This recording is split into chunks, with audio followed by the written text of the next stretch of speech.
హైందవ ధర్మ విశిష్టత ప్రపంచానికి చాటి చెప్పడంలో శివస్వామి కృషి ఎనలేనిదని మంత్రి సత్యకుమార్ యాదవ్ అన్నారు. ధర్మో రక్షతి రక్షితః ట్రస్ట్ నూతన భవనాన్ని ప్రారంభించడం చాలా సంతోషంగా ఉందని తెలిపారు. ఈ ట్రస్ట్లో 64 సేవా విభాగాలు ఏర్పాటు చేసి సేవా కార్యక్రమాలు నిర్వహిస్తున్నారని చెప్పారు. గో సంరక్షణ ద్వారా 6000 గోవులను రక్షించి వాటి పోషణ చూస్తున్నారని వెల్లడించారు. మెడికల్ వాటర్ అనే దాని ద్వారా చాలా మందిని కాపాడుతున్నారని, క్యాన్సర్ రాకుండా కూడా ఈ మెడికల్ వాటర్ పనిచేస్తుందని తెలిపారు.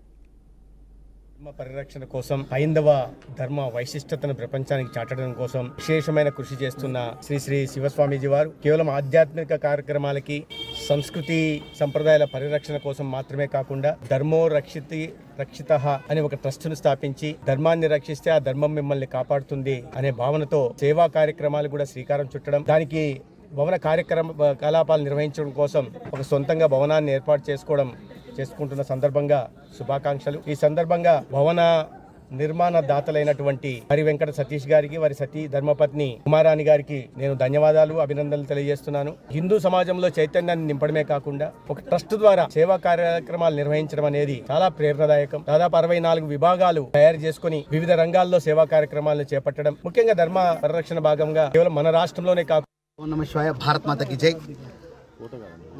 మన శైవ క్షేత్రం అమరావతి రాజధానిలో ధర్మో రక్షిత ట్రస్ట్ నూతన భవనాన్ని ధార్మిక ధర్మ సేవా భావాలతో గత 2009 సంవత్సరం నుంచి కూడా ఈ కార్యక్రమాన్ని చేసుకుంటూ వస్తున్నాం. ఈ భవన ప్రారంభాన్ని ఆంధ్రప్రదేశ్ రాష్ట్ర ఆరోగ్య శాఖ మంత్రి అయినటువంటి హిందూ హృదయ సామ్రాట్ ఈ రోజున యువకుల్లో ఒక చైతన్యంగా వారి వాగ్ధాటి ఒక చైతన్యవంతంగా వ్యవస్థను తయారు చేస్తుంది. అటువంటి ఆరోగ్య శాఖ మంత్రి అయినటువంటి మాన్యశ్రీ సత్యకుమార్ యాదవ్ గారు ఈ రోజున వారి సువర్ణ ఆస్తములతో ఈ యొక్క భవనాన్ని ప్రారంభించేశారు. ఇది మాకెంతో